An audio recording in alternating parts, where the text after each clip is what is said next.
Hi friends, welcome to my channel. This is Rakesh here. Here my subject is corporate financial reporting.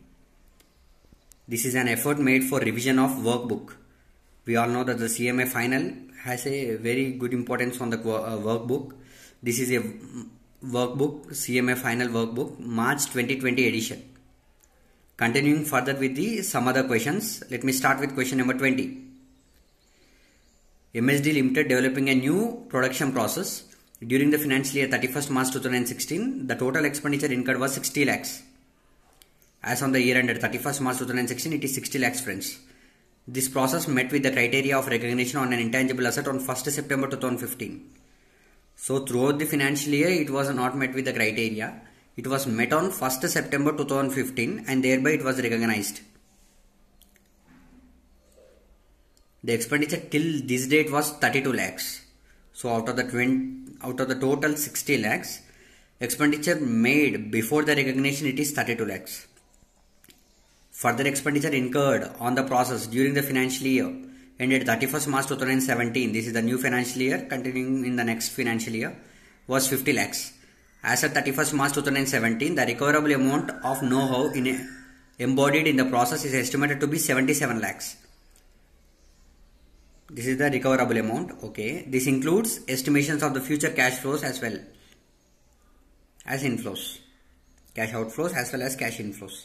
You are required to calculate the amount to be charged to P&L account for the year ended 31st March 2016 and the carrying amount of the intangible asset as on that date. 2. Amount to be charged to P&L account and the carrying amount of intangibles as on 31st March 2017. So 2 years we need to calculate the amount charging to P&L account, that is the expense to be made as well as the carrying amount which need to be disclosed. Ignore depreciation here. Okay, done. Friends, from the question it is crystal clear that in the first year the entire amount is not recognized. Why? Because the recognition criteria starts from 1st September 2015. So proportionate need to be recognized and thereby in the next year it was total 50 lakhs which was expensed. And the recoverable amount in the next year, I mean before 31st March 2017, it was estimated to be 77 lakhs out of the total amount. So we need to recognize accordingly and thereby if any impairment loss from there is a recoverable amount and the expenditure what we have kept is clearly mentioned there. If there is any loss which we need to be recognized immediately. So moving further. Total expenditure incurred during the financial year ended 31st March 2016 is 60 lakhs friends. 1st September 2015, that is the recognition date. Process met the criteria for recognition as an intangible asset. Yes. Expenditure incurred before recognition is 32 lakhs. So expenditure charged to P&L account is 32 lakhs because it is recognized before, it was incurred before the recognition. So it need to be charged to P&L account. It need to be expensed. Expenditure charged to P&L account 32 lakhs. Expenditure incurred since the date of recognition. Yes. What is the carrying value of the intangible asset as on 31st March 2016? The total expenditure minus the expenditure incurred since the recognition. That means to say 60 lakhs out of the total expenditure minus 32 lakhs which was before the recognition and the 28 lakhs is the carrying value of the intangible asset as on the year ended 31st March 2016. Continuing further with 2. For the year ended 31st March 2017.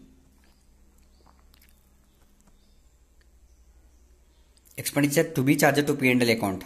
How do you calculate that?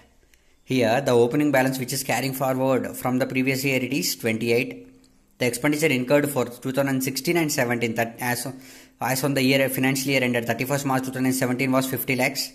So in total the total cost is 78 lakhs. But the recoverable amount which was embodied in the process is estimated at 77 lakhs friends. So there is an impairment loss of 1 lakh. Yes, this need to be expensed. This need to be charged to P&L account for the year ended of 31st March 2017. Then what about the carrying amount? Carrying amount. Carrying value of the intangible asset as on 31st March 2017 is total book value, book cost which was incurred, which was calculated or accumulated just now. 28 plus 50, that is nothing but 78 lakhs. Minus the impairment loss which was recognized in the P&L account need to be deducted friends. So the carrying amount as on 31st March 2017 is 77 lakhs. This is all about the question number 20, friends. Continuing further with 21. Done. Discuss the term joint venture. It is a theory part, friends. I will give some precise info on that. You can have the elaborate discussion thoroughly. Joint venture as per AS 27.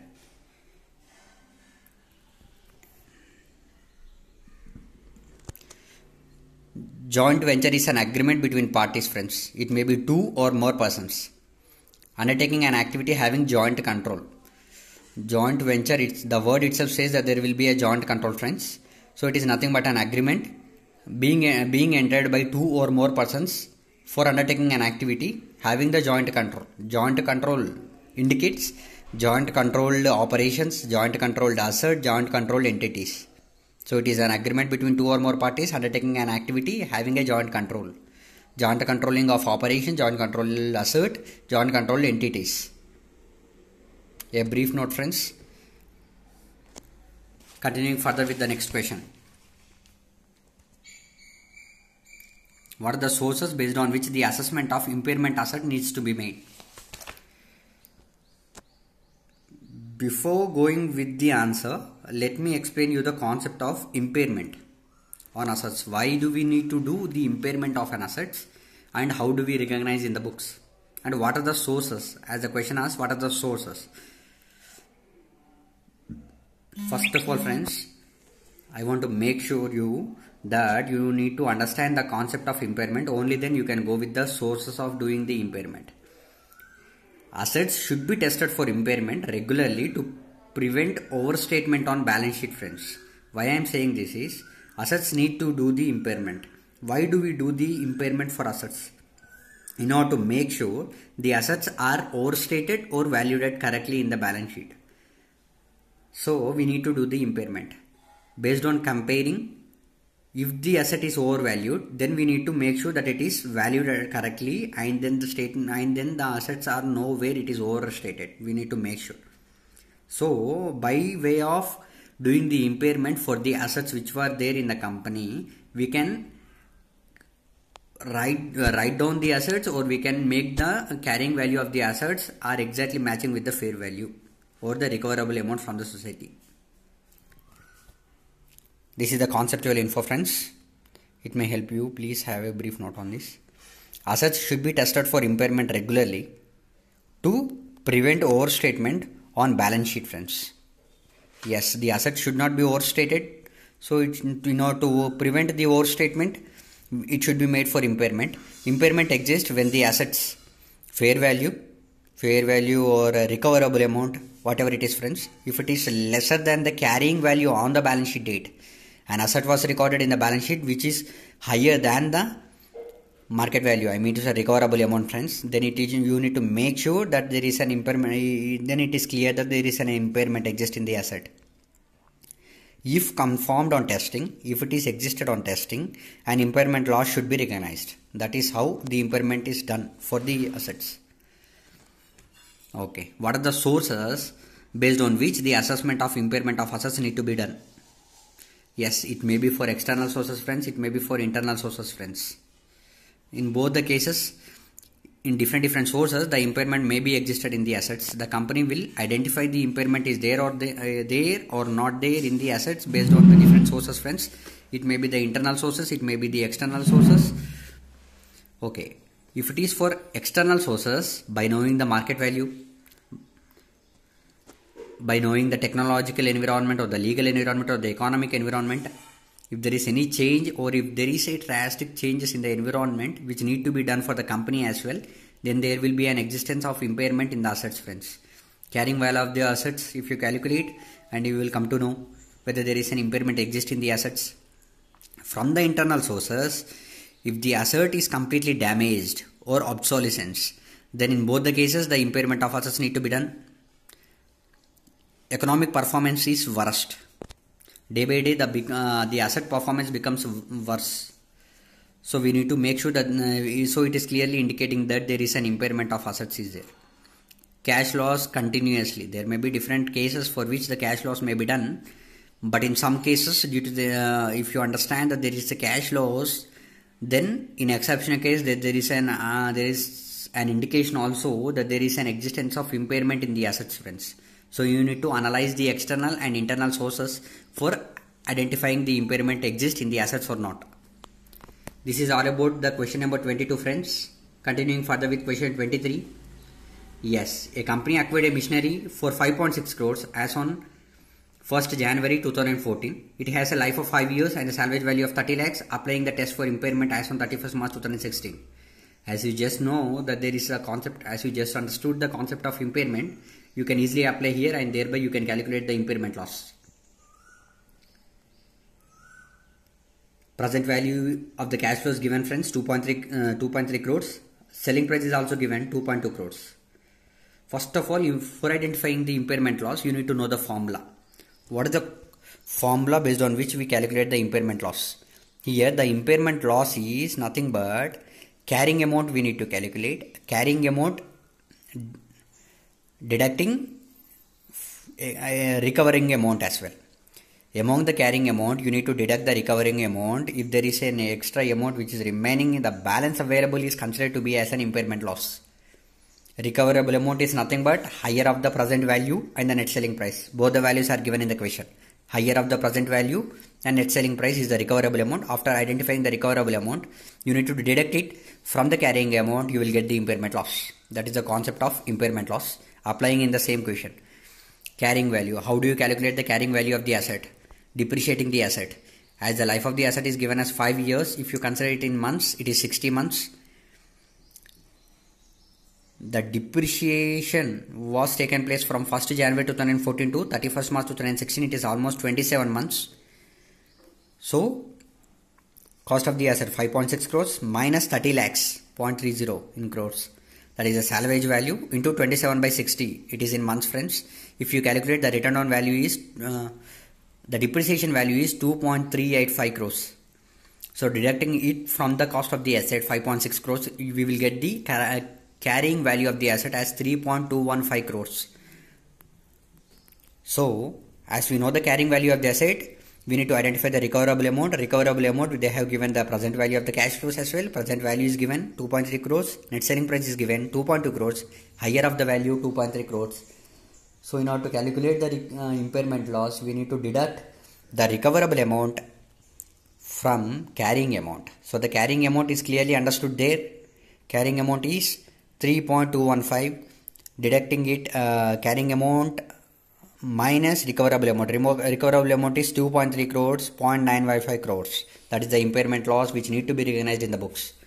This is all about the question 23, friends. Continuing further with question number 24. It is a theoretical question, contingent liability and contingent asset. Why do we say it as a contingent, not as a general asset or general liability? Why? Because it depends on occurrence or non-occurrence of one or more uncertain future events, friends. Due to which we say it as a contingent, not as a direct asset or liability which need to be recognized in the books. So, a standard definition is there, friends. That there will be a difference in one word. If you understand it logically, you will know you will easily understand, or you can easily remember the definition of contingent liability and contingent asset. As a SAU, we are saying that it is as a contingent. There is an occurrence or non-occurrence of one or more uncertain future events. Please remember that. Yes, here is the definition. Please do remember it, friends. Contingent liability. Here, the contingent liability is a possible obligation. Whereas contingent asset is a possible asset. That is only the difference in the definition. The rest of the definition will be the same for both of them. Contingent liability is a possible obligation that arises from past events and the existence of which can be confirmed only by the occurrence or non-occurrence of one or more uncertain future events which will not be in the control of the enterprise. That is known for sure. Similarly, the contingent asset is a possible asset that arises from the past events and the existence of which will be confirmed only by the occurrence or non-occurrence of one or more uncertain future events which will not be in the control of the enterprise. So as it is completely dependent on occurrence or non-occurrence of one or more uncertain future events, until and unless the occurrence or non-occurrence happens, the contingent asset or contingent liability cannot be recognized in the books. So it is a contingent. This is all about the definition of contingent liability and contingent asset, friends. With this, the questions based on accounting standard is over. Continuing further in upcoming videos with questions based on Ind AS. Thank you, friends. It is a complete revision of workbook March 2020 edition, CMA final, corporate financial reporting. Thank you.